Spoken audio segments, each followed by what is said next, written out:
This is Creativity Drill with Dr. Don and Jonathan Rundman. Good day, everybody. This is Jonathan. Thank you for tuning in to Creativity Drill. It is always awesome to know that you are out there listening to our show. Today, our guest is Charlie McCarron from right here in the Twin Cities of Minnesota. Charlie is a songwriter and multi-instrumentalist and computer music guru and electronica composer and incredible podcaster of the Composer Quest podcast. Today, while I was washing dishes, I tuned into one of Charlie's new episodes of Composer Quest where he was having a discussion with producer Andy Thompson. And man, that's a great show, a great episode. So after you listen to this one, you got to go over and listen to Composer Quest because Charlie's got a great thing going, and it's really cool to have him as a guest on our show. It was really an example of how the podcasting community becomes sort of a small world where you can really make new friends and build relationships and collaborations. So thanks, Charlie, for being on our show, and hopefully we can send you a ton of traffic to your excellent podcast, Composer Quest. You know, it's always fun to just start the podcast without, like, we don't want to talk to you and then turn on the computer. We want to turn on the computer and then talk to you. This is exciting. Yeah. I just came through your door like 1 minute ago, and we're already going. We're live. We're rolling. That's cool. We were just talking that you had listened to a couple Creativity Drill shows, and I've listened to a few of Composer Quest. And how formal is your start time? Like, does the guest arrive at your door and you're rolling in a minute? Or do you, like, hang out for a half hour or something? I usually, like, hang out for 10, 15 minutes with them. If it's, either way, if I know them or not, just have tea together just to, like, prep a little bit. But now I think this is kind of fun. You get to experience this. And especially since we don't even know you. Yeah. And I was, when Charlie came to the door, I mentioned that the fun thing about this particular show is it's the first Creativity Drill show where neither I nor you, correct, Dawn, has ever met you before, and we don't know you at all. Because other guests, either we both knew them or one of us knew them and the other didn't. Sure. But, so now we'll see this is what it's like when we're just meeting. The cold open. Yeah, it's the cold open. Absolutely. So, Charlie, it's nice to have you. Yeah, likewise. Nice to be here. All right. Well, there are multiple reasons, things that I'd like to talk to you about, and that we'd both like to talk to you about. Of course, the fact that you're a musician, you're a composer, you're a songwriter, you're an instrumentalist, and then all that other stuff. But I must confess that one of the reasons, the reason I'm most excited to have you here is that you are a podcaster and a podcast producer and a curator of these guests and these ideas. And you had an idea for a show and you started your own show, and now you've got how many episodes? Like 100 or something? 112. It's incredible. So. And the website is awesome, and the podcast is like super high production values, and I love all the back and forth and the musical bumpers. It's just so great. So I'd like to really talk to you for a portion of this discussion about the creative part of running a show and having this idea. But we can also talk about music and composition, and we can just talk about anything. Well, no, I would be happy to talk about podcasting because it's still pretty new to me, and there aren't too many people I know, at least around here, that do podcasts. So I saw on your website that your motivation for starting your podcast was that you felt like there was a lack of composition podcasts out in the world. Is that the case? Yeah. There were a couple, but they were either not posting frequently or stopped posting. And I just really wanted to get a podcast out there that was really about the creative process behind it and geared at composers too, as listeners, not just like maybe a talk show for people who don't know about composing, because I wanted to dig a little bit deeper. But it turns out like a lot of people who who've listened to the show appreciate that I try to get into that detail. Yeah, inside baseball. Yeah. That's Yeah, why I your suppose. show is great. I think that's why your show is awesome. And how long did it take you to get these 100 episodes up there? Like a couple years? I started at the beginning of 2013, so 2 years. Yeah. And almost 2.5 years. So you're averaging like a show a week or something. Yeah. I take long breaks. I go almost to the point of burning myself out, and then take a break, and then I'm excited to get back into it. So. Great. And so some weeks you're doing 3 guests a week or something. Yeah. When I first started, I did 2 episodes a week, and since I do so much editing, that ended up being about 40 hours a week, and I was realizing wow, I don't know how long I could keep this up, because I do also have to sort of make a living. But Yeah. I first listened to your show. I mean, I only discovered you like 5 days ago. So this is like a brand new, I'm not, all right. This is a brand new thing. It's like speed dating. It's like- speed casting. Speed casting. And the first time I listened a little bit was on your website, but then I thought, well, he's got to be on iTunes too. So then I listened a little bit in the iTunes milieu, in the environment, and I noticed you have a ton of ratings and 5 stars and comments, and how did that happen? just plugging it every episode. So you were hustling, and you were asking the listeners to rate. That's tough to get people to actually rate a show. Our show's been on for like a month and a half, and we don't have any ratings. And I've been gently suggesting on Facebook and stuff that people do it, but nobody did it yet. Yeah. Well, what I did at the very beginning was sent out an email to really close friends saying hey, if you want to help me out, please give me a rating.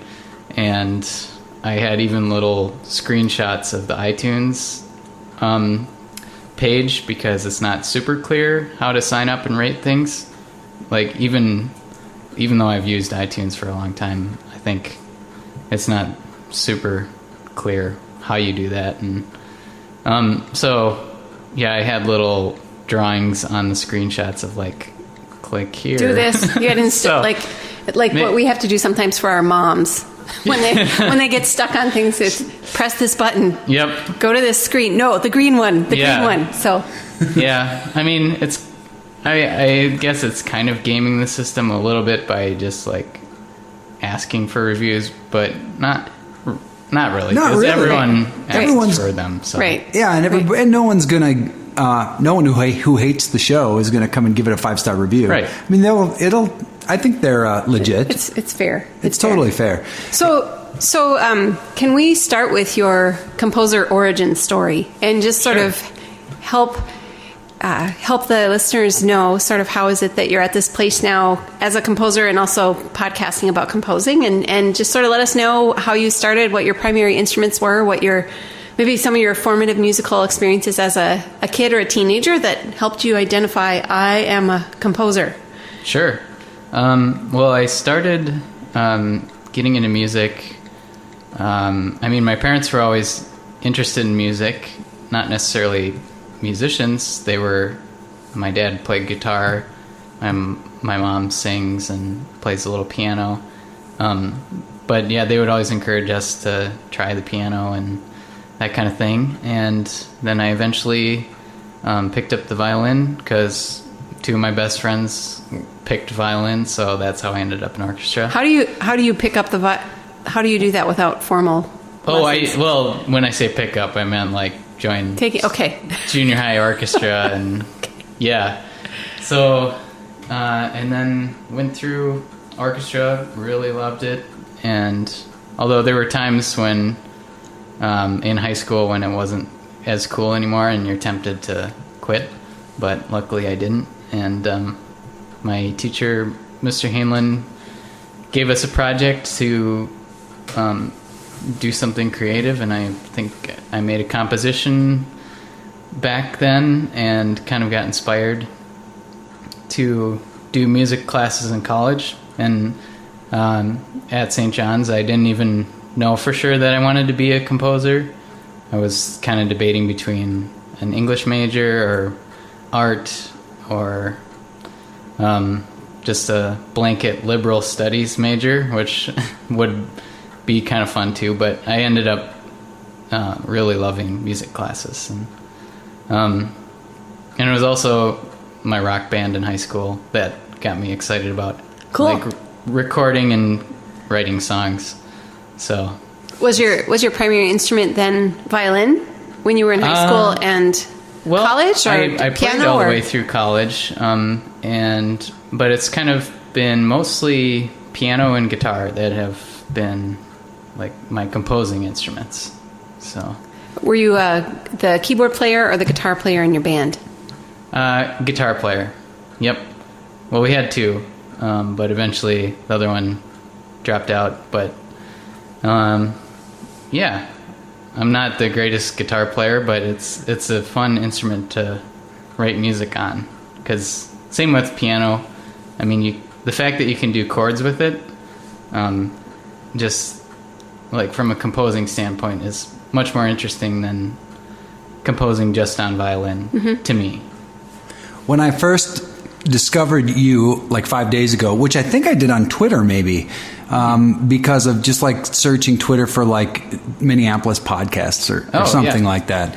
I think it was Twitter that led me to your website and then on to Facebook and then whatever. But when I first got to Composer Quest and just scanned through the episode titles, it seemed to me like, oh, this guy is going to be sort of like talking about classical composition. Because, you had some stuff about orchestras and opera and, and at first glance, it seemed to be like, and when people use the word composer, it's got some formal music baggage to it that makes it sound like you're into classical music or new neoclassical stuff. But then when I actually listened to the show, I realized, holy cow, you're completely covering every genre that anyone could imagine.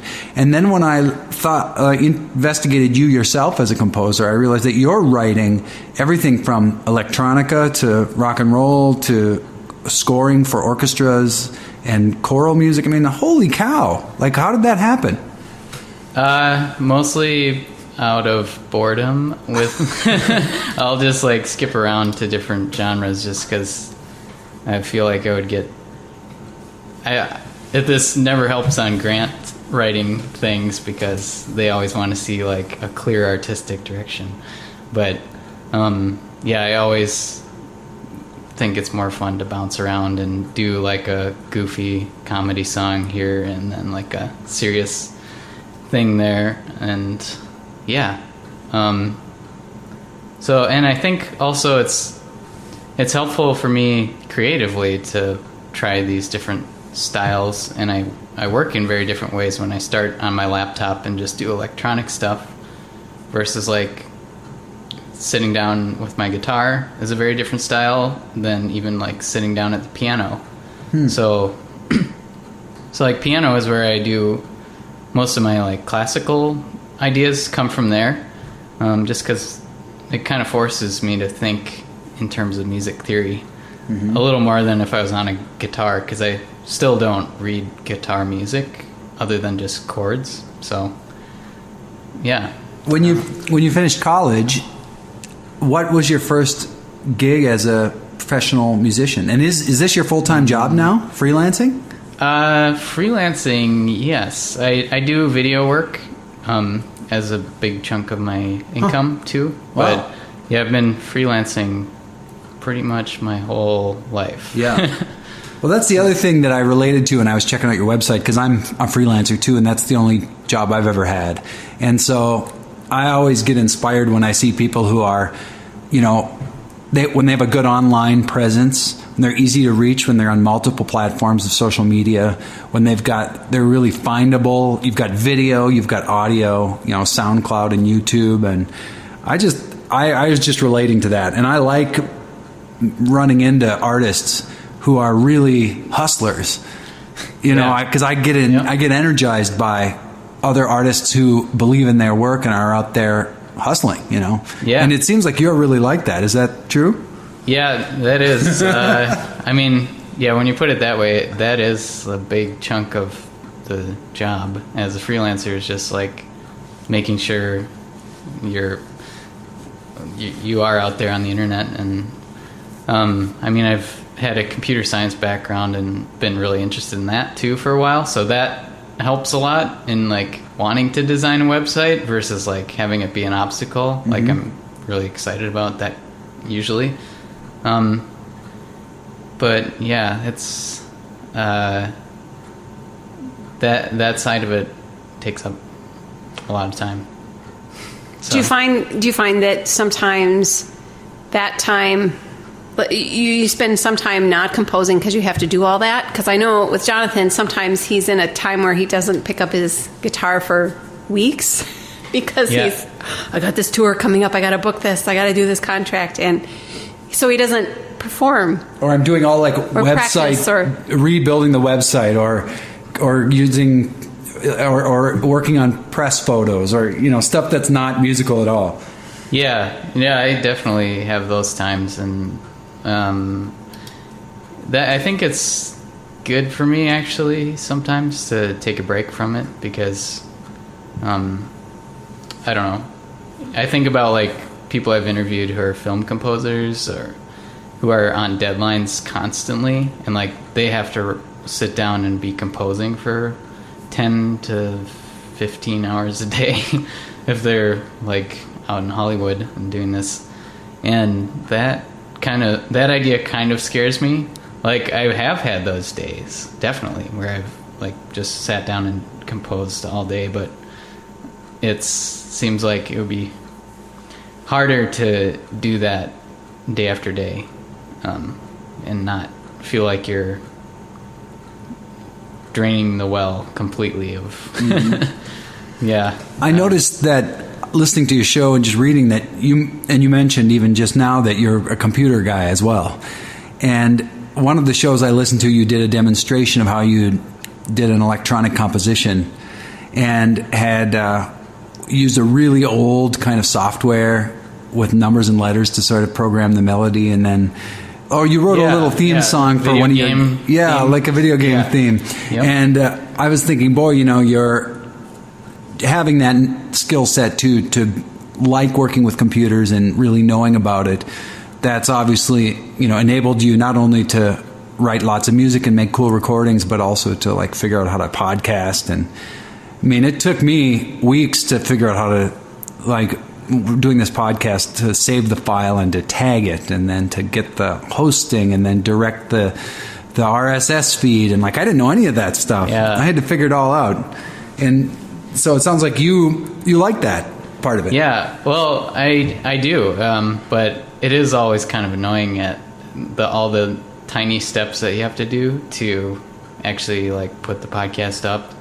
Like, I don't know how you guys do it, but I probably just do this because I'm a nerd, but I like actually update the XML file itself. And like, I just think like people who haven't taken a coding class would be so turned off by how you have to do that. But I know there are sites out there that make it easier. What do you mean XML file? Is that the audio itself? Well, yeah, I'm probably doing it the really stupid way. Okay, but the XML file is what actually iTunes reads. Oh, okay. And so you put in, like you're saying, tags of like the episode. Yeah. I think maybe my host lets me edit that in a really user-friendly kind of way. Sure. That makes sense. Because I think there's a bunch of windows, so I can dig into that kind of stuff and change all those things and update all those things. But I sort of have to, because that's what iTunes is pulling the data from, right? So you have to bake it into the file itself, right? Yeah.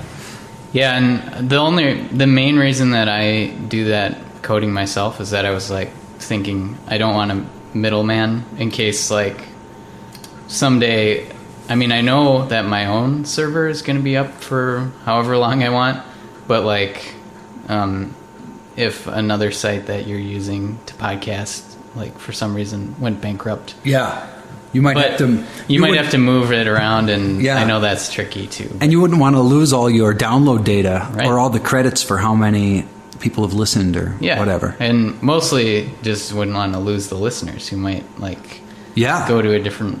Yeah, you'd lose the subscription link or whatever. Right. Okay. So, but anyways, that's podcast nerdery. We could dig into podcasting, or we could go back to music for a while. So, Dawn, what would you like to do? I choose music composition for 200, because I was going to ask what the sources of inspiration are for you when you're composing, and if you looked at different sources depending on the instrument that you're composing on, or depending on the time of day, or the kind of emotional state that you're in about, relationships and what the world is looking like to you at any given time. So can you talk more about your sources of inspiration when you compose, and sort of if you have differences between what instrument you're composing on? Sure. I think the kind of music I make when I start on my laptop is not based on any personal emotions usually.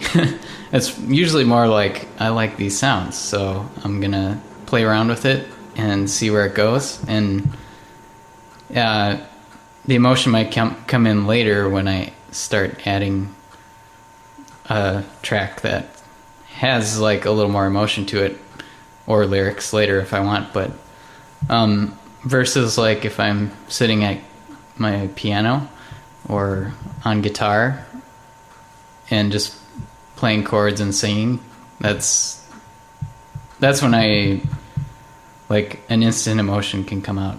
And I actually last weekend or 2 weekends ago maybe, I was feeling a little bit down and like, is music what I really want to do with my life? And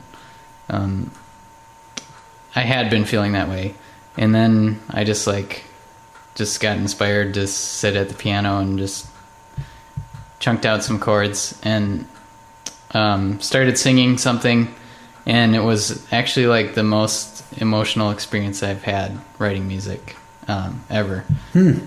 And I was kind of thinking about my uncles who passed away this last year, and that was kind of reaffirmed that I should be doing music. Because did you record that moment or preserve those ideas? I recorded a little demo, and I'm gonna eventually make that into like a good recording. But wow. Yeah. Yep. I couldn't tell you how it goes right now, but luckily I recorded it. Are you a lyricist as well? I write lyrics, but it's not my strong point. I'm trying to get better at it, but for me it always starts with melodies.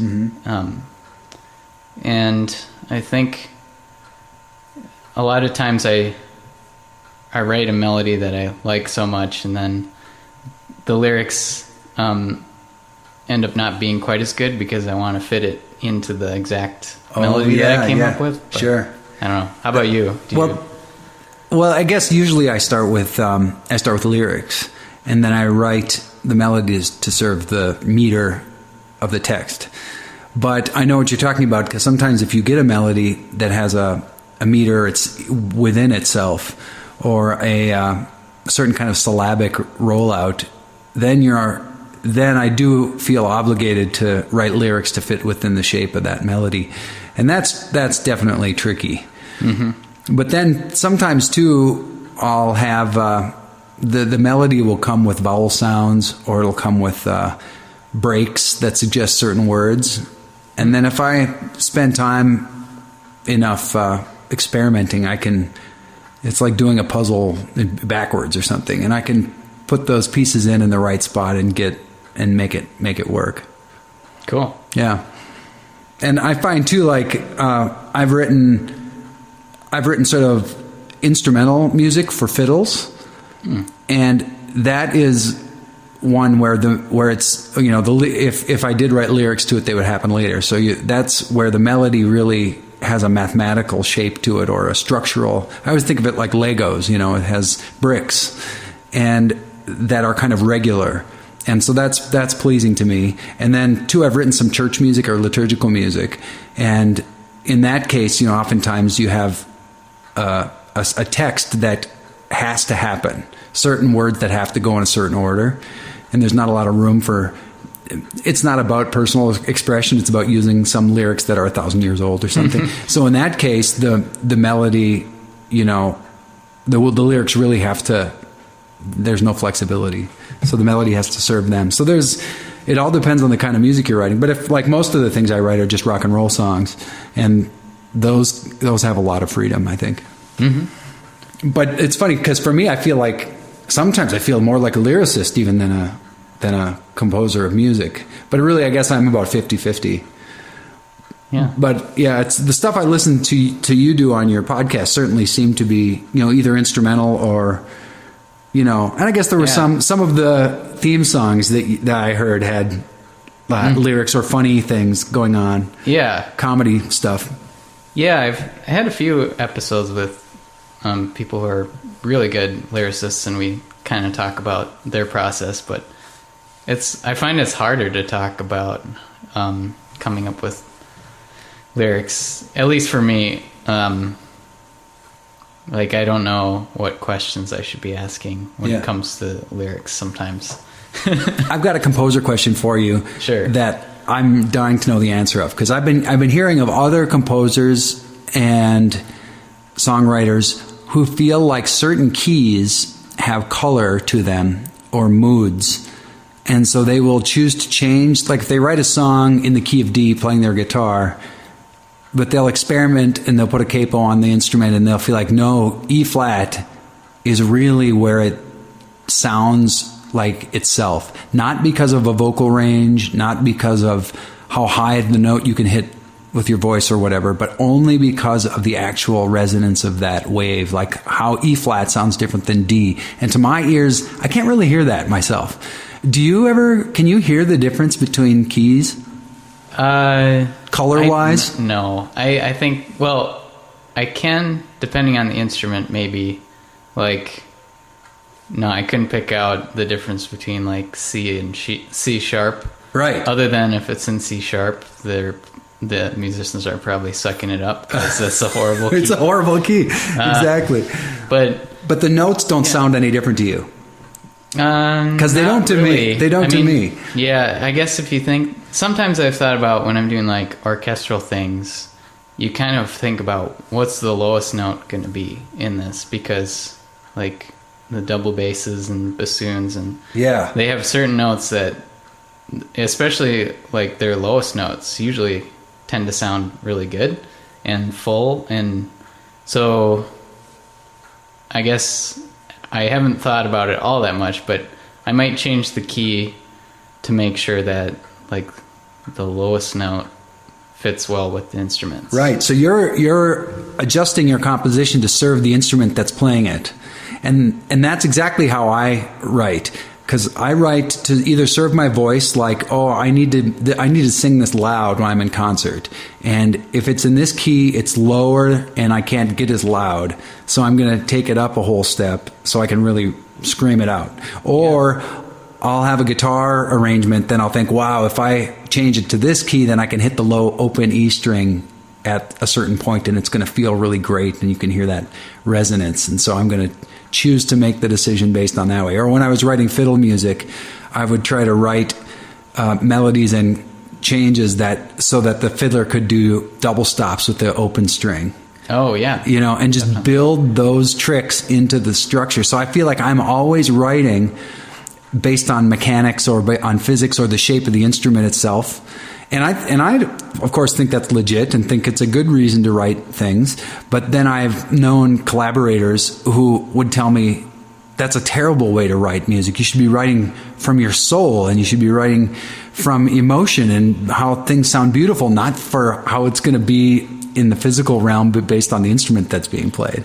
But for me, I don't know. What do you think? Well, I mean, yeah, I think your method just seems way better, because you're going to actually be able to, I mean, the point is to get the emotion across from you, and if you can do it better, and if the capo's on a certain fret. Yeah, I've thought about that a little bit more recently, like how much of a difference, even like changing the capo to be up one fret or down one fret can totally change like your vocal quality throughout the song. Oh, this is a perfect example. So I did a lot of music with a really good friend about 10 years ago who was an incredible vocalist, female like pop singer who was just killer vocalist. And she wrote lots of songs too and would write songs on the guitar moving around a capo. And she would just put that capo anywhere that suited her voice. It was all for the sake of vocal performance. And she would find the place on the instrument that would allow her to just slam dunk that high note so that she could really wail. And that worked great for her, but then I was the accompanist playing keys or bass or whatever I was doing and singing harmony. But so she'd have the instrument with the capo, and then I'd have the capo-less instrument, and I'd be playing an E flat, and I'd be playing in like these horrible keys that are just so hard to play in. But of course, in a way, it was kind of a challenge and a fun, like, oh, I'm playing keyboards in D flat, like that never happened. So in a way, it's challenging and it's fun, but it's so weird because I would never make those choices myself as an instrumentalist. Yeah. But she's not concerned, but she was concerned with the vocal, her voice in that moment for that song. And it forced the band to just enter in these whole other sonic realms of key signatures and, just actual notes that you're emoting, that you're producing notes that I don't produce that much. Yeah. I don't play D flat very often. Yeah. Do you have a favorite key signature? Well, I don't know. I guess on piano, probably overall maybe D is kind of nice, or I don't know. Actually, if I was going to go with a like major or minor, minor maybe. I like writing in minor keys a little more in general, but yeah. And I don't know, do you like do any mode stuff, or do you know like? Yeah, I like modes. I like what's the one that's like if you were playing in C, it would have a B flat, like the flat 7 mode. Is it Phrygian? Mixolydian, I think. Well, yeah, whatever the one is that's like where the 7 is flat. Mm-hmm. I really, but that's a real rock and roll key. I mean, like rock music has that all the time, but I really like that. I think that's a good move. Mm-hmm. There's a good one that is like a combo of that and Lydian, and that's like super music theory nerdy, but the Simpsons theme uses that. Oh my gosh. Danny Elfman is the composer for that, right? Yeah. And wow, so and it's in Lydian. It's Lydian and Mixolydian combined. It's the flat 7 like you're talking about. Yep. Plus sharp 4. Wow. I'm pretty sure that's it. Yeah. I used to know the modes, but I forgot. But like if you're playing only on white keys on the piano, D to D is Dorian, right? Yeah. And that's maybe my favorite mode. Isn't Greensleeves or something in Dorian? Yeah, it's mode? Like the old. It always reminds me of like Renaissance, or medieval. Mm-hmm. Yeah, I think Eleanor Rigby is in that mode. Oh, too, cool! From the Beatles. Yeah. Do you set out to write in the modes, or do you find yourself just creating melodies that turn out to be modal after the fact? Yeah, it's usually after the fact. Mm-hmm. I used to do a little more of that than I do now, maybe, but yeah. I don't know, it gives it like a little bit more magical quality sometimes to songs. Like, yeah. We've asked some of our guests who are creatives if they have moments where they've dreamed a song or maybe dreamed a poem or an image. Do you find that you're sleeping on something, you come up with a solution to something in the morning, or have you dreamed a song and you wake up and you have to write it down or record it? Yeah, I do have that every once in a while. That's so cool. I feel really lucky when that happens. And it usually happens when I'm really thinking about it a lot. I mean, when you dream about things, it's usually because you're trying to work out a problem from the day. And I also remember them a little better when I'm thinking in terms of music theory. Like, sometimes when I'm like really heavily into music theory, I'll wake up and remember actually like what chords are there. So it's more of like a language. Like you remember the chords that way. But other times I'm like kind of half waking up and I'll just remember a melody. I can rarely remember lyrics from these dreams, but I'll have melodies sometimes. And the coolest parts of my dreaming songs is every once in a while I'll like have a dream with a famous person singing a song, and then I'll realize like, oh wait, that's not an actual song. I probably just made that up. So they were singing your song. I've had that with John Lennon in one dream and Paul McCartney in another dream. So wow, that's pretty awesome. What is your current favorite album? Let's see. And I'm interested too in what format you consume recorded music. If you're buying CDs or Spotifying. Well, I still have a dumb phone, so I don't use Spotify. But if I had a smartphone, I would be doing that. But so embarrassingly, I haven't like updated my music library in quite a while on my iPod. But I think actually one of my favorite artists recently is someone I interviewed. Cameron Scott Boster is a guy who used to live here in Minnesota, acoustic folk artist, kind of like Iron and Wine. Mm-hmm. And it's just really cool like how we got in touch. He just had posted his album on Reddit and just like a free download off. Like, yeah, here, stream my album or download it or whatever. Yeah. And it just took off on there, and he just writes some of the best songs, like just him and his guitar, and it was just so fun interviewing him. And then did he come to your house? Yep. Yeah. He came over and like did a couple of the best live performances I've had on the podcast, and that episode is one of the very few that I listen back on every so often, just to hear his performances. So, what music was playing when you were a kid that shaped you? Well, obviously the Beatles, they've come up a few times in the show already, but yeah, my parents had good taste in music and had a ton of records and CDs, and so I grew up a lot on their music. Beatles, Simon and Garfunkel. Yeah. Simon and Garfunkel were my childhood influences.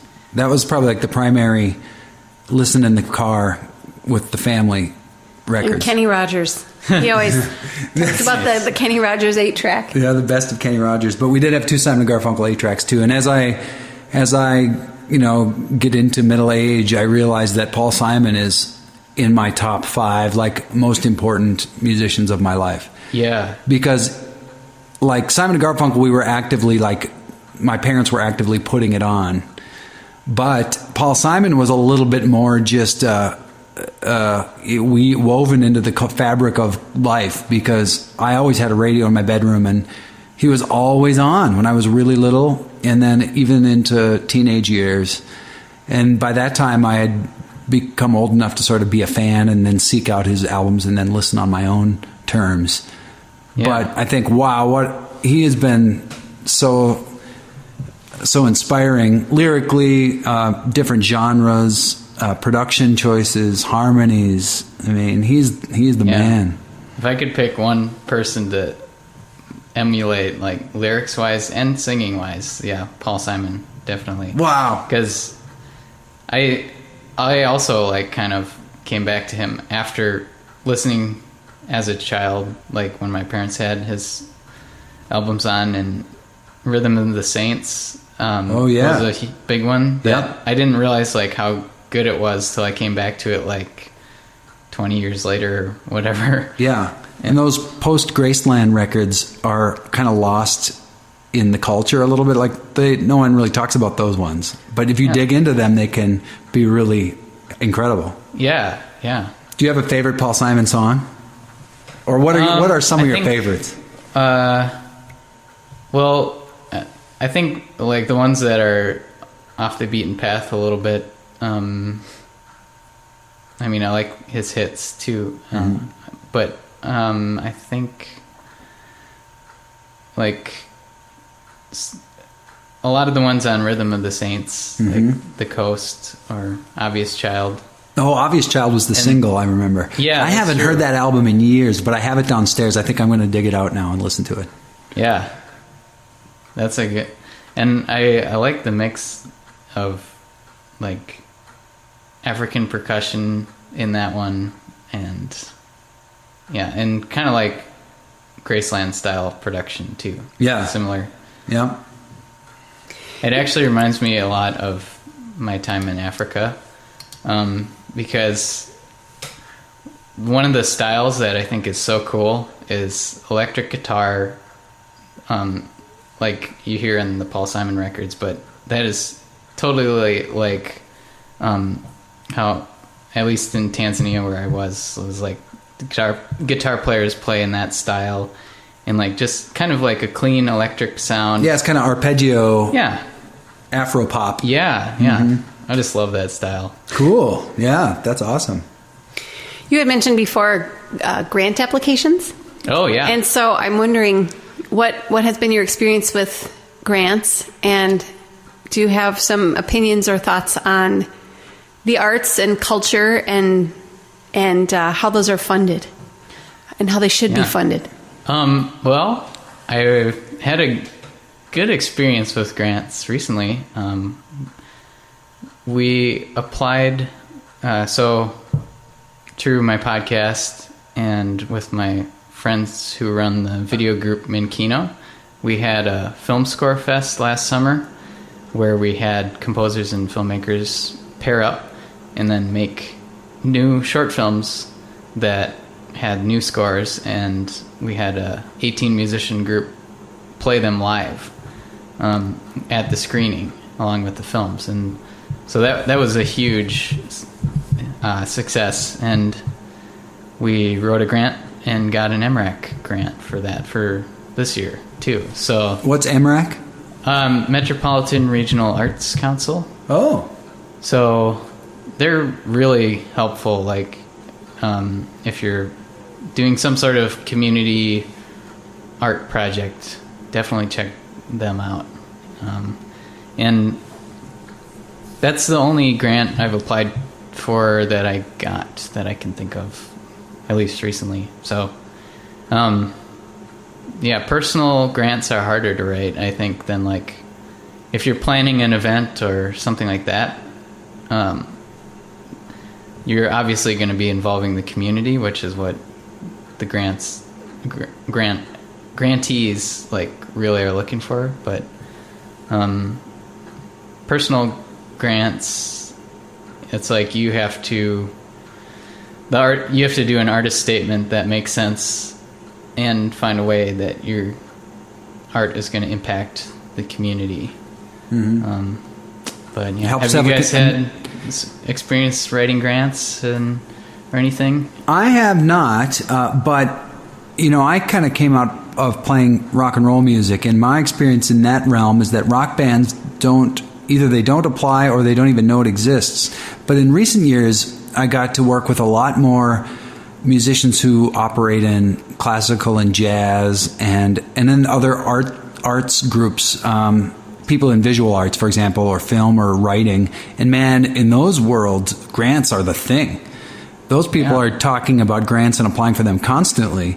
And so now that I sort of have expanded my social circles a little bit more, I'm realizing, wow, there's a lot of opportunities for artists, even rock musicians. The opportunity's there for them if they only knew to seek it out and apply for it. Yeah. Because they're just as likely and just as legitimately able to receive it as a jazz musician or in some sort of 20th century vocal composition person. I mean, all you have to do is identify it and narrow your vision to a way where you can write an artist statement that's going to resonate with the provider and go for it.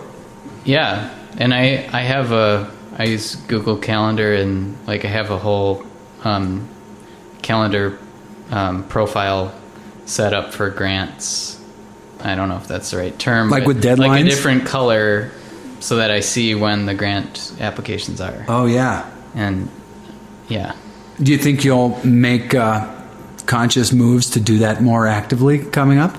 Yeah, I think so. It's kind of a toss-up because, writing a grant takes 12 hours or something. And it's well, for the amount I'm asking for, is it worth it? Because a lot of those are just lottery, 1 in 1,000 chance of getting. But some of them, it really depends because some are much better odds. Yeah. And at least I think Minnesota State Arts Board has a huge success rate. 20% of applications are met or something. It's really high. Yeah, and how they work too is they'll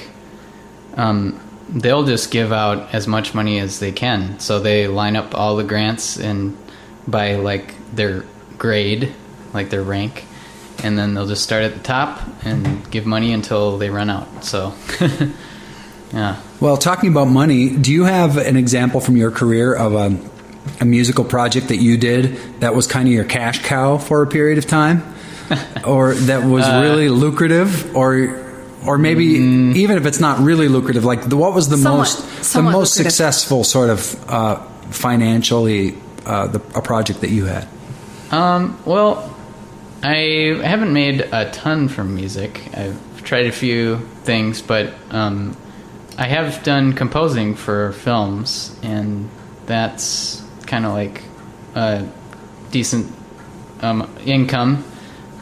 It just totally depends on who you're working with. And did you get a flat fee, or is it per showing? Did you get a royalty or something? Actually, the guy I worked with was okay with me doing an hourly thing of $25 an hour, and $25 an hour as you composed it. As I composed, okay. Which is probably not common. Okay.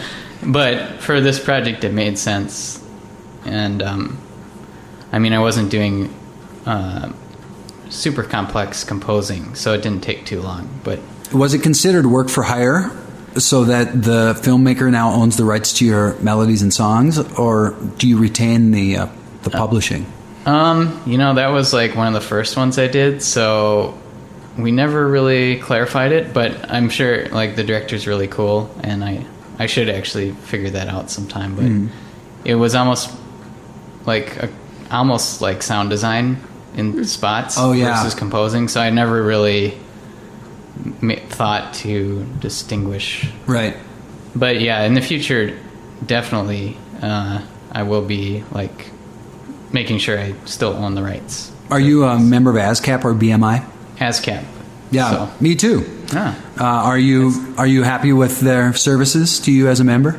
I think so. I haven't used it that much I've only been a member for a year and a half. Oh, okay. Do you register all your titles and do all the paperwork online paperwork? I should. I just haven't had anything get placed in anything that would really be making royalties at this point. Yeah. But I did a little experiment with doing stock music because I thought I'll try a stock music library because I do corporate video for my work sometimes, and so stock music is like a stock photo. Yeah. It's just sitting online. Anybody can take it royalty free. Is that right? Yeah, well, almost royalty free. Because at first when I was calling it royalty free music, and then I realized, well, maybe I want to actually retain royalties, because you can do stock music and have stock music libraries where people can buy the license for like $20. Oh, yeah. But then, and they can use it however they want. But you could still collect royalties if it's played on TV. Mm-hmm. And that's at no cost to the video producer. So it's still nice for them. The only cost comes from the broadcaster, would pay ASCAP or BMI. Yeah. So anyways, yeah, that's the... and I'm not a lawyer here. So you should talk to you should listen to the last episode with the intellectual property lawyer. Oh. Listeners should, because you guys talk. Oh, yeah, on our show. Yeah, on your show. Yeah, that's right. We just had Mr. Intellectual Property in here. That's right. Well, I've been an ASCAP member my whole career, and I found them to be great, like really great with the member services. I've been able to like go to the office and hang out and visit in New York and Nashville and LA cool. when I've been in those cities on tour, and I know people now in each place who will actually remember me, and nice. I feel like they're really great at the relational stuff, and also I'm a nerd, and so I get a charge out of actually entering all the data and filling out all the paperwork. But because I do that so thoroughly, like I get royalties. Oh, nice. And I go through the steps. Listeners, if you're a songwriter and you don't. If you're not a member of a PRI, they say the Performing Rights, or PRO, Performing Rights Organization, I'd say do it. Like pick ASCAP or BMI and go for it. And Charlie and I are both ASCAP, so do with that what you will. But I found it to be really helpful. And then every year I apply for the special award for artists who aren't going to turn up in the big surveys because I'm not getting played on like the big rock station in New York City, so I might not turn up on the survey, but I can turn in my own data of where I'm getting airplay and where I'm getting coverage, and then I get paid for that. Oh, cool. So I think I guess I'm the business voice on this podcast, because I'm always like coming in on the show no matter who the guest is, and I'm saying, like, protect your material, register your work, fill out the copyright forms. Yeah. And so many artists that I know just hate that stuff. They just think it's so boring, I think it's worth it in my own opinion. Yeah. So I think it's great that you're ASCAP and you actually like did the paperwork and signed up and made it official. Yeah. Out of curiosity, like, where are you getting played that you're getting royalties from? Do you know? Or is it just like a ton of random... Oh, yeah, it's random things. The biggest royalties I've had are from television placements. Cool. But occasionally it happens from radio. And I guess those are the primary places. Although ASCAP is a new service now where you get paid based on performances in actual venues.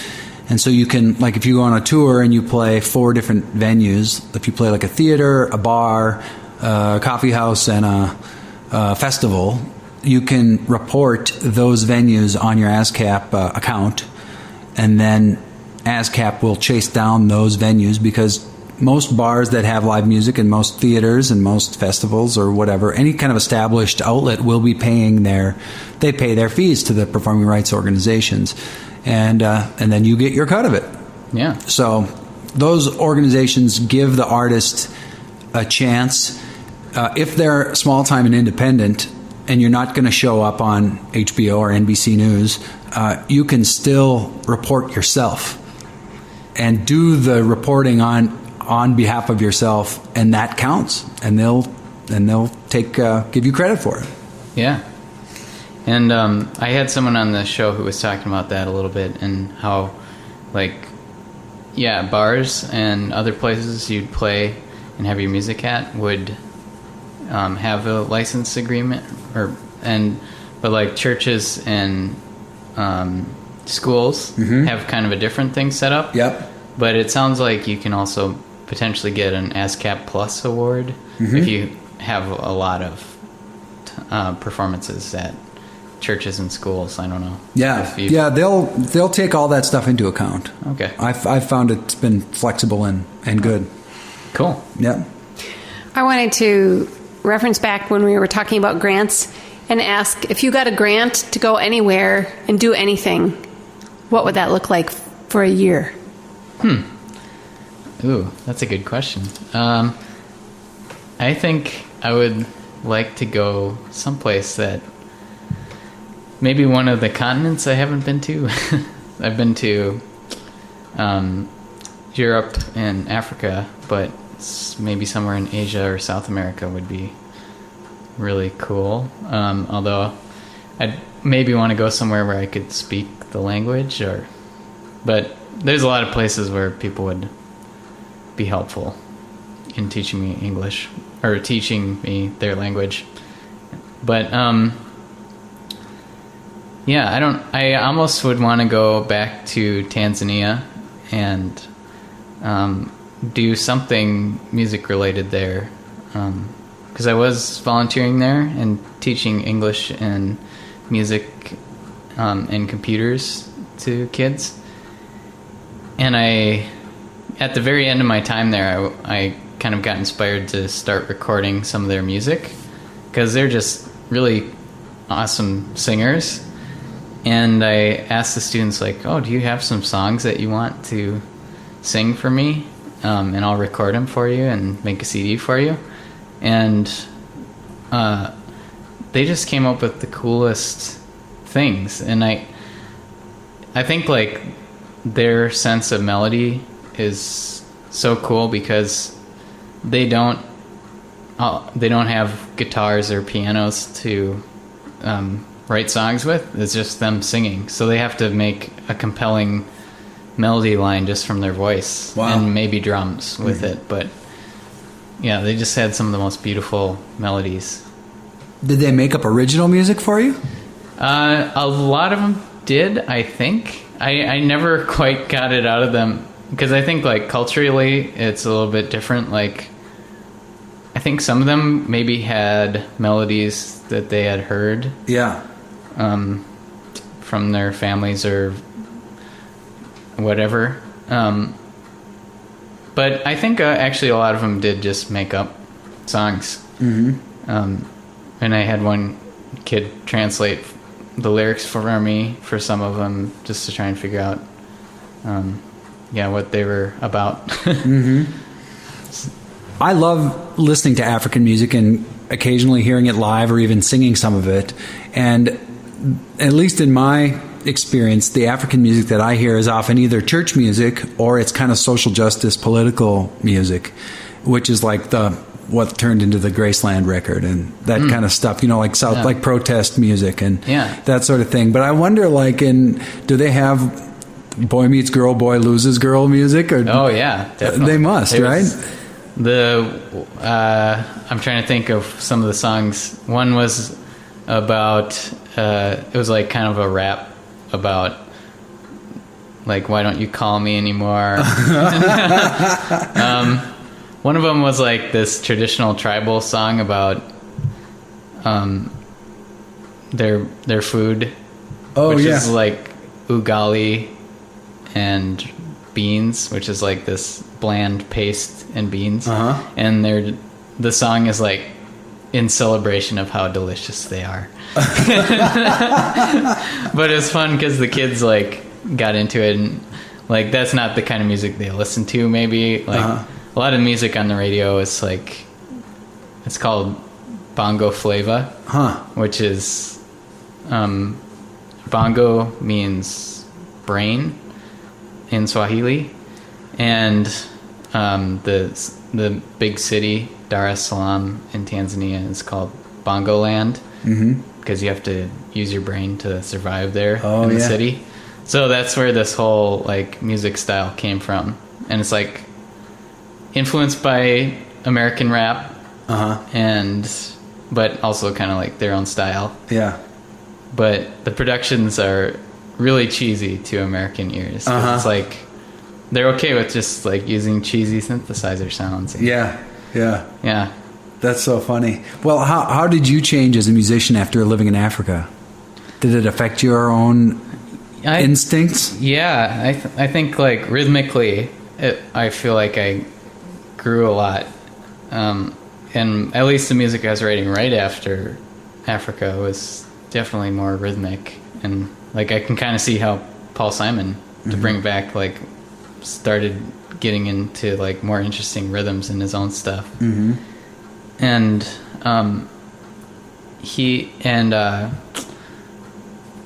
I think one thing I noticed that was really interesting when I came back was like how much our music uses like really heavy snare.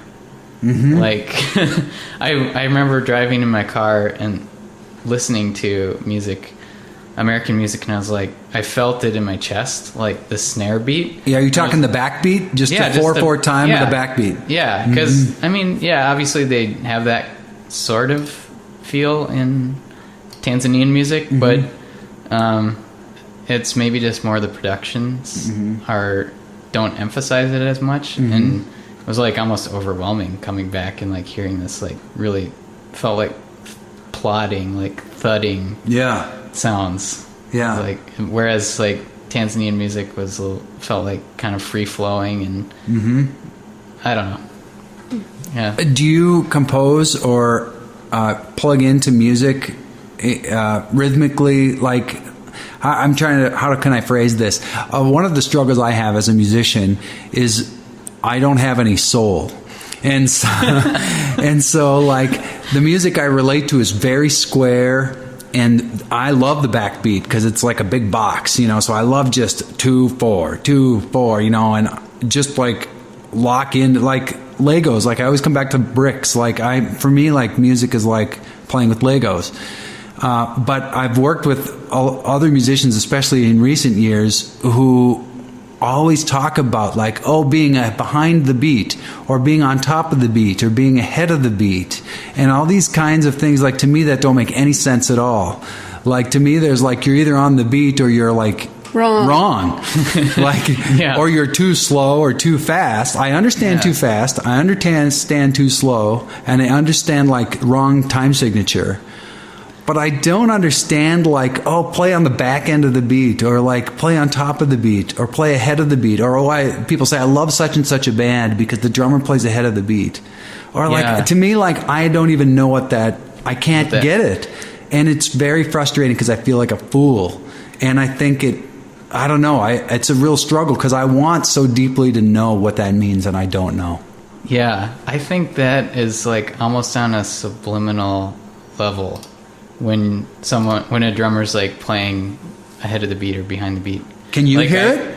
I think if I think about it, I can. I maybe don't notice it as much, but I think like, I interviewed a drummer who's like one of the best drummers I know, and he talked about that too, and that was like the first time I had heard about that. Like, wait, why wouldn't you be playing on the beat? But it was I think it's like just this microsecond difference that can make something feel like more human. Yeah. And like when you're with a band, you're probably already doing that, like, and it's just a subconscious thing, right? And the only reason I think that it's like talked about more now maybe is that like because in recordings the tendency, at least for me, when I'm like lining up a drum recording, it's like, this should probably be right on the beat, right? Yeah. But and you're tracking with a click track, or you've got a grid on your Pro Tools. Or you're doing MIDI drum sampling, and you just like, it should obviously be right on the beat. But that's the microsecond shifts that make it feel more human. Yep. When we saw the movie Whiplash, I just thought I could never. I play the piano, but it was like listening to them talk about a foreign language when they talked about tempo and, am I rushing, am I slowing, and then what they played obviously, as the musicians, as the rhythm section, but I found that there's so much nuance I going found that on. baffling. Yeah. What did you think of that movie? That movie was like the most. I was on the edge of my seat like the whole time, like just like, ugh, why doesn't someone like stand up to this guy? 'Cause the director's just a total jerk, and I also like. I thought it was a really good movie, like really well done. Yeah. But also like, obviously, a little bit exaggerated. Yeah. I think from what would actually happen, like in a jazz band setting. But maybe not that. Like, I wondered after seeing that if there were some people who had been to a conservatory who that triggered trauma memories for them of what their conductor was like or their teacher or... Yeah, I mean, I think that does happen, definitely, like the competitiveness in a school like that. I mean, even, yeah, it does happen, but hopefully not like exactly like in that movie where he's like throwing chairs, slapping kids in the face, and like trashing his drum set. That was the part that I was like, what? Why would you do that? But when I was learning to play and when I was starting my own career as a musician, I was always in an environment of encouragement and support. And so even if I was just learning something or maybe wasn't the best technician, I was still in a safe space to express myself and to learn and to grow and develop and stuff like that. And then later in my career, in recent years, I've had experiences where the musical environment was abusive, and I was really judged about the choices I was making and about who I was as an artist and who I was as a musician. And when I saw Whiplash, the movie, I thought to myself, oh, thank goodness this didn't happen to me when I was just learning. That I was able to get deep enough and develop myself to a point where I'm able to have some resiliency. But imagine if you were just learning, and like even in that movie, he sort of throws away his dream, and he sort of stops playing for a while there near the end of the film. And I don't know, have you ever had musical experiences where you felt abused or pressured to the point where it was just toxic and horrible? No, I have kind of lucked out. I mean, I'm not as much of a performer, so I feel like that in and of itself, like kind of, you avoid that. Yeah, I was going to ask you about that if you're ever on stage doing your music. I have been every once in a while, but it's a much more welcoming environment. So that's good. That's good. But yeah, I think I was actually maybe on the other end of that once, and I feel super bad about that because you were cracking the whip. I was cracking the whip, and I think I still like am mulling this over in my head, like what happened, but the musician I was working with like hadn't practiced at all, and so I was trying to get, and there was three musicians were working on my music, and we were just trying to get it working, and that was when I was like not really. I'm not a conductor, so I was trying to like sort of conduct, but it's much better when I can just like leave the group be, and a lot of the groups I work with are like that, where I can just give them the music and they go for it. Sure. But just because it was tough because this one person hadn't practiced, and I didn't want to waste the time of the two other people, so I was like trying to be like, well, how can we work on this, and like kept restarting when it wasn't going well.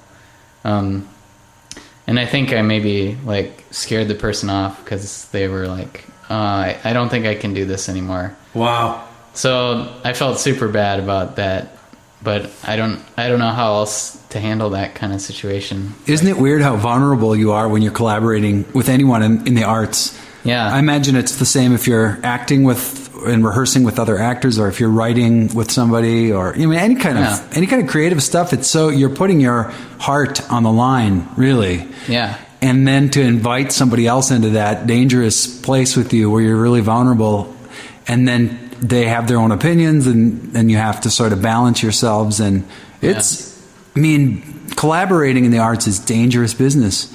But that's why, like, when it sucks, it'll kill you. But when it works, it's just extraordinary. Yeah, definitely. And you just get so close to that person, and you can really like transcend. It's really cool. Hey, let's talk about podcasting. Okay. Until the end of the show, and then Dawn can ask a final question.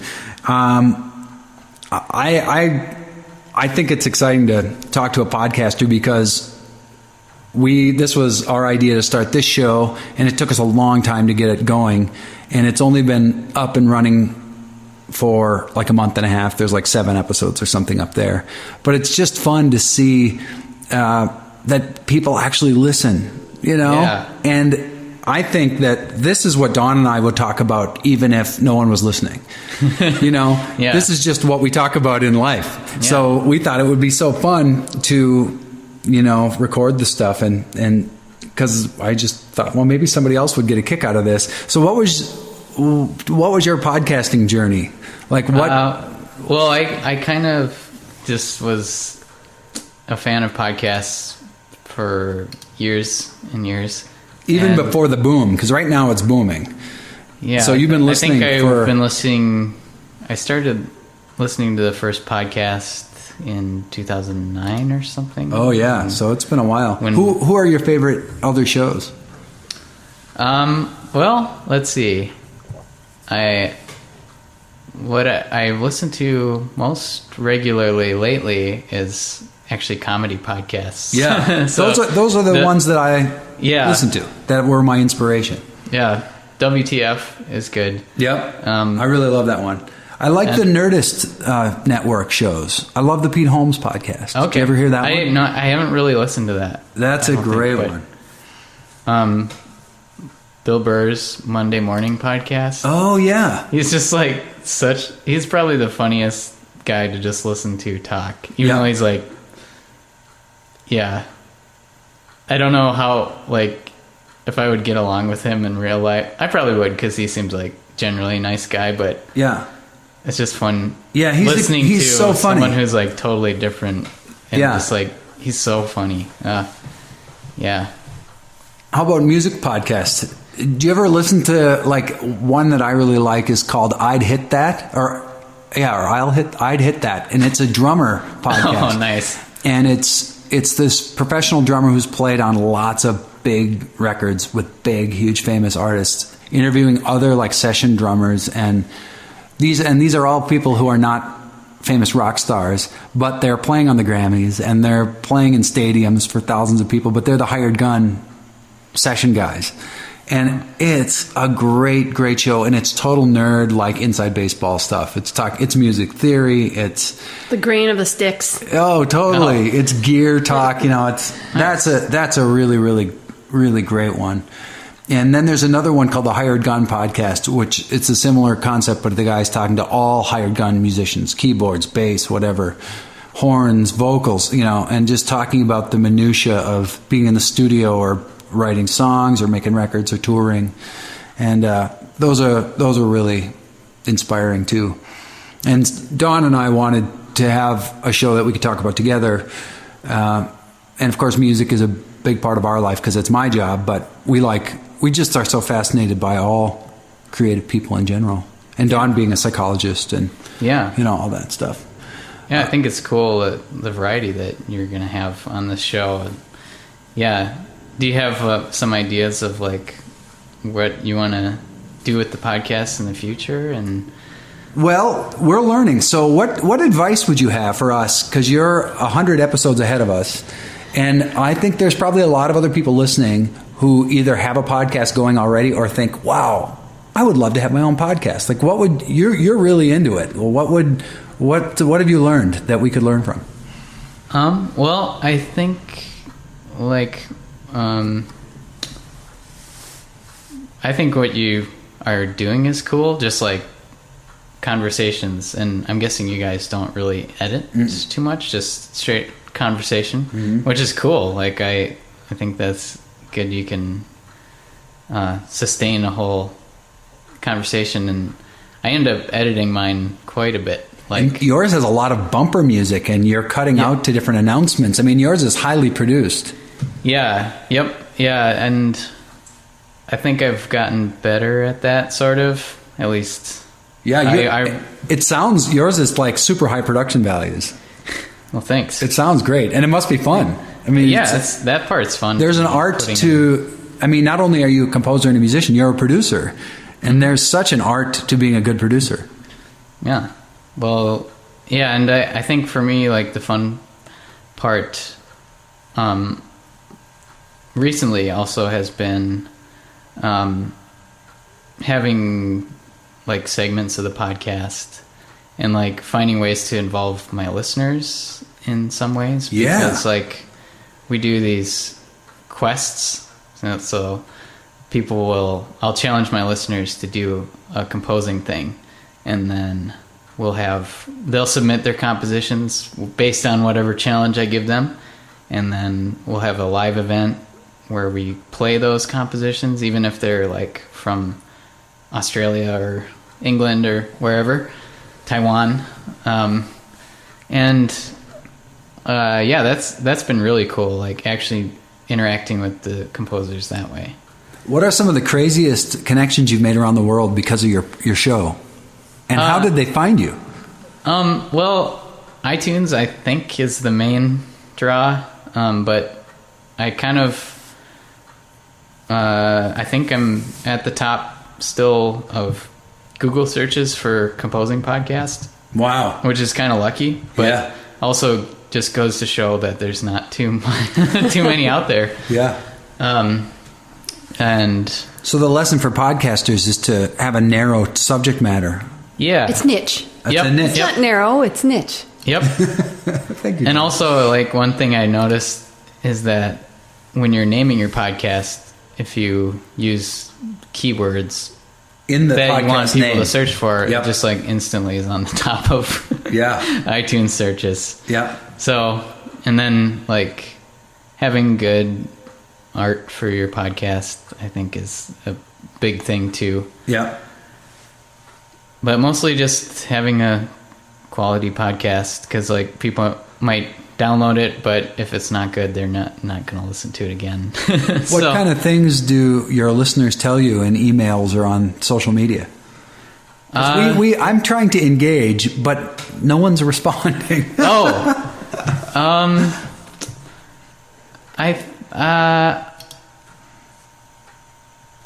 I guess, like, some things they must like the quest. That's really, like, a big part of it, I think, is, like, they're excited to get involved with the quests. Yeah, you're giving them an opportunity in a very concrete way to engage with you. Mm-hmm. And then you actually probably get to know these people. And like you become like you're friends with them. I've met a lot of them in real life here in Minnesota, and a lot of the other ones I've emailed back and forth with, and they've been really also supportive of me through Patreon. Yeah, I'm doing a Patreon thing for this season. Did you have that rolling before the show for your other musical work, or did you start Patreon because of this podcast? Yeah, I started it a year into the podcast. Have you thought about getting sponsors beyond Patreon for the show, for each episode? Yeah, I actually for this season, lynda.com reached out to me about being sponsored. Which .com? Lynda, Lynda. Oh. It's like training. Video training for learning things. So they came to you and said, we'd like to sponsor your show. Yep. Did they ask for your metrics to know how? They did, yeah. And I had to crunch those numbers, because that's the downside of the way that I do it, is that, like, it's not quite as easy to see how many people listen to every episode. And it's still, like, not a very good system, because all you're doing is measuring how many times someone listens or downloads any part of an MP3. Right. Mm-hmm. So it doesn't say if they've ever heard the whole show. Yeah. They might have just listened to the first 1 minute or something. Yeah. And it also doesn't say where they're from or anything. Right. So hopefully podcasts in the future can handle that. But. Do you, can you say, like, what's your average listenership of your average episode? Yeah, it's last I checked was around 2,000 per episode per month about. Holy cow, that's huge.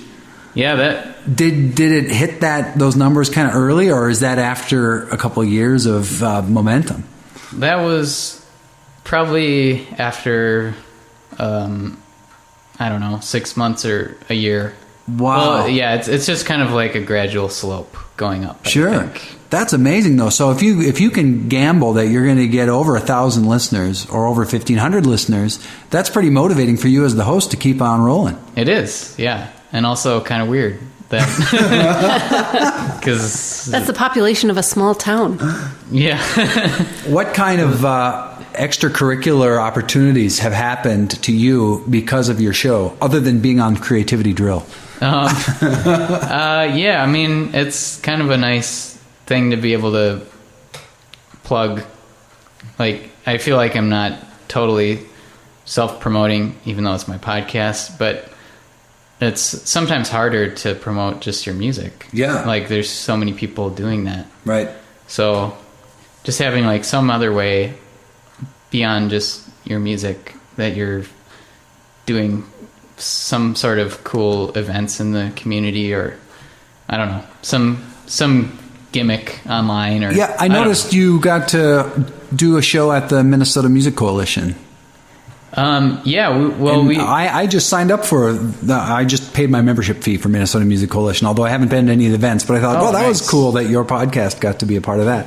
Yeah, well, Ellen Stanley's really awesome, and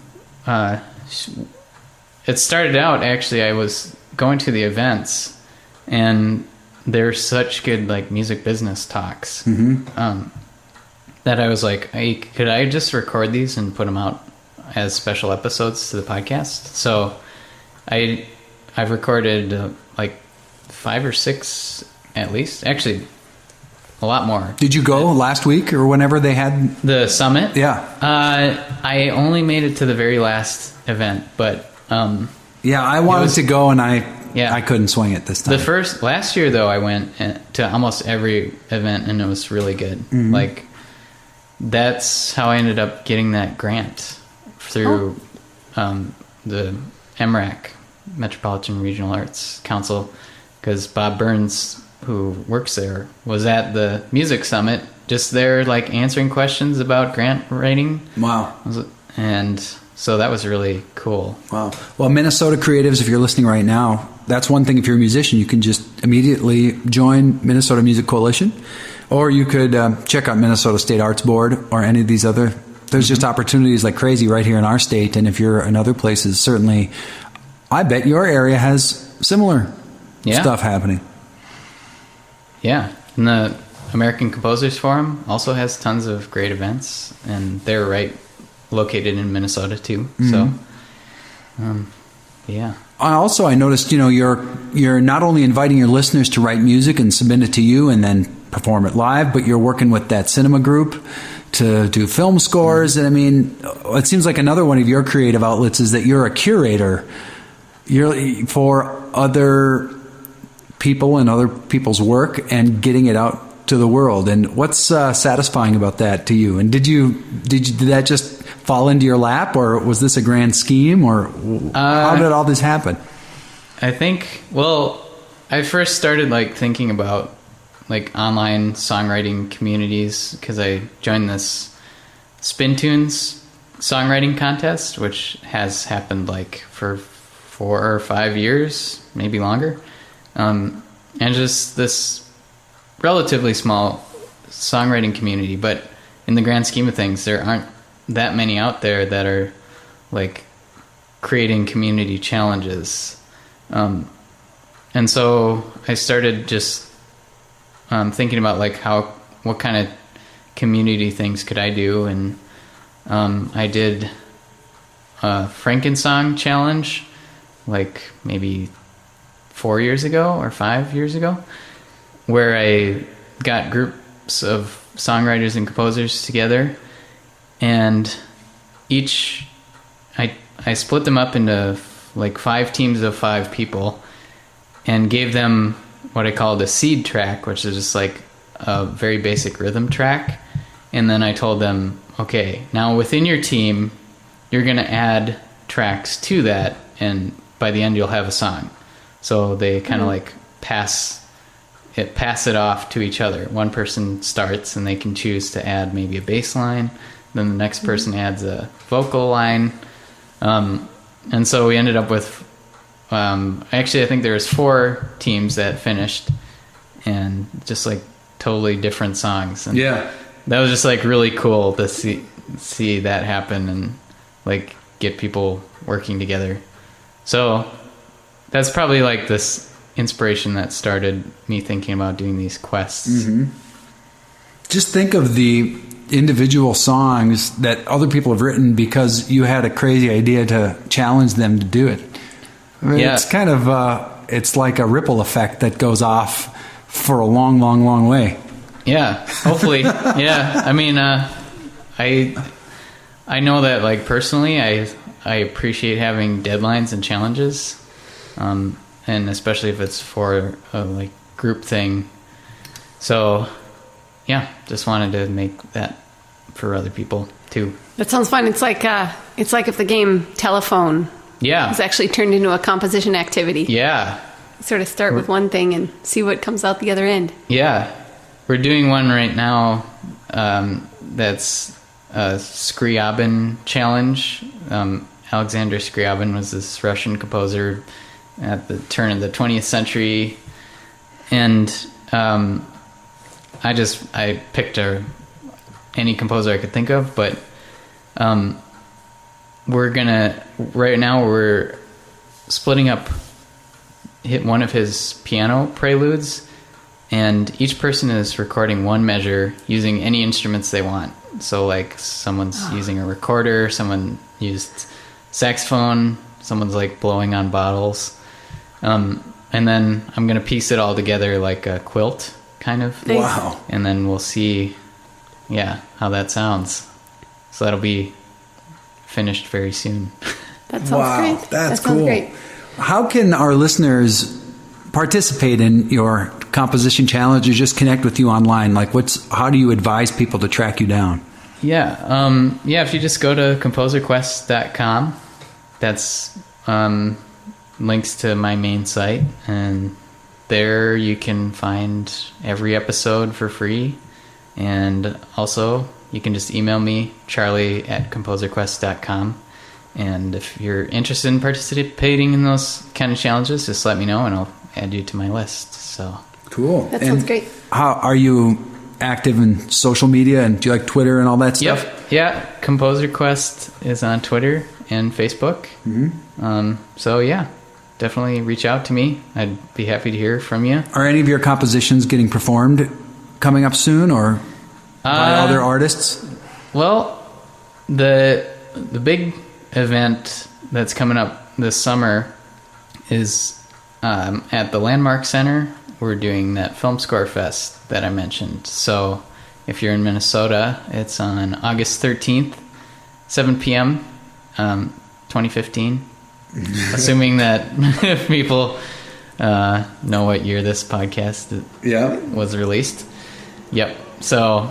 And do you pair up the filmmaker with the composer? Yep. Yeah, and it's people who don't know each other. You're just usually, teaming them up. Yeah. We try to pair up people who live in the same area. Mm-hmm. So if they're both in California, we'll try to match them up. But wow. Other than that, and the interested parties are from all over the place. Yeah. We Wow. had people someone was in France last year. Someone was in Taiwan. Holy cow!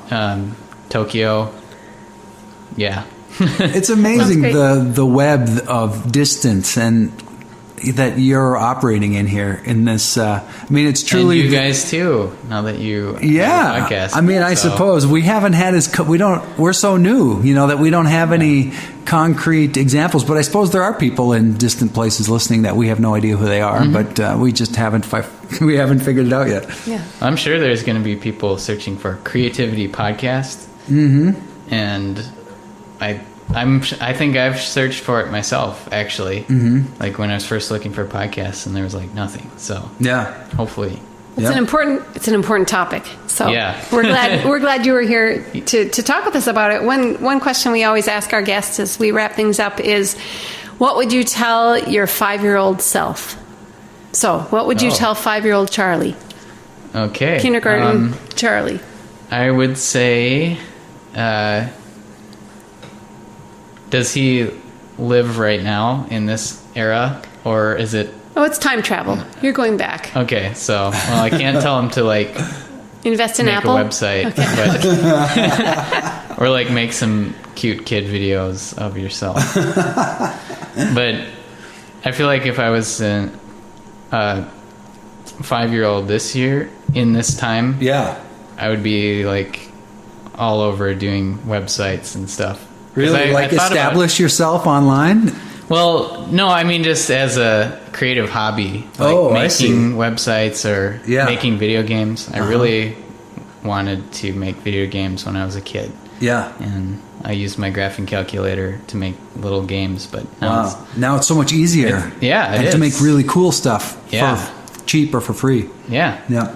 Yeah. So I don't know if I actually asked myself, or was it ask, what would I tell? What would you what tell? Would I tell my? Well, you would say, you don't have to use a graphing calculator anymore. Yeah.